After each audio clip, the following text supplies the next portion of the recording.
Syederlun Dewan Pimpinan Wilayah Partai Keadilan Sejahtera Aceh secara resmi mendaftarkan sebanyak 81 bakal calon anggota legislatif untuk level DPRA ke kantor Komisi Independen Pemilihan Aceh pada Senin 8 Mei 2023. Para bakal calon dari 10 daerah pemilihan di Aceh didampingi pengurus DPW PKS Aceh dan sejumlah kader lainnya. Rombongan PKS Aceh berpakaian putih orange tersebut memadati kantor KIP Aceh. Kedatangan mereka diiringi tabuhan rapai dan alunan seru nikali dari kantor DPW PKS Aceh ke kantor KIP Aceh. Rombongan PKS yang menggunakan mobil dan didominasi oleh becak motor melakukan pawai dari kantor DPW ke KIP Aceh. Rombongan PKS beserta 81 bacalek DPRA dipimpin oleh Ketua DPW PKS Aceh, Mahyarudin Yusuf didampingi pengurus DPP Aceh Gufran Zainal Abidin, Sekjen DPW PKS Aceh Zainal Abidin, Ketua MPW Khairul Amal dan Ketua DSW Suryanto Sudirman. Tanggal 8 ya untuk mendaftarkan bahkan secara nasional. Nah sehingga masyarakat mungkin mudah mengingat.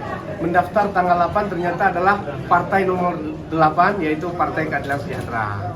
Berapa banyak Pak ini daftarin dan apa targetnya Pak? Ya, yang kita daftarkan tentu sesuai dengan kuota, ya, sesuai dengan kuota supaya kita tidak rugi dengan kuota, akhirnya kita ambil kuota penuh 100%. Jadi kuota yang diberikan untuk Partai Nasional yaitu 100% jumlah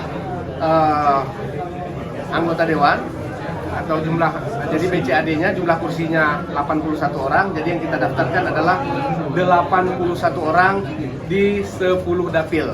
Jadi dapil 1 ada 11 orang, dapil 2 9 orang, dapil 3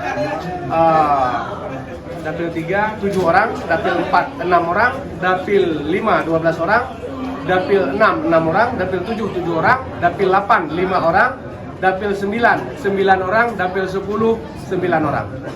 Targetnya Pak?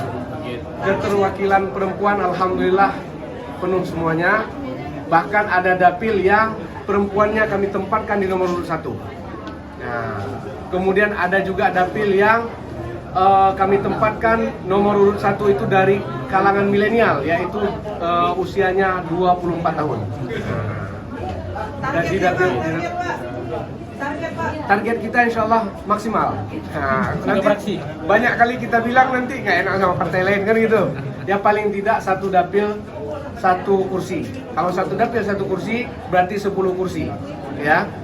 Dan karena dapil 1 Banda Aceh Besar Sabang, dapil Ustadz Irawan, ya. Ini lumbung suara PKS, kita targetkan 2, berarti insya Allah 11 kursi target kita. Ya, tapi target Dari Banda Aceh, optimisnya Henry, ya bisa serambinews.com.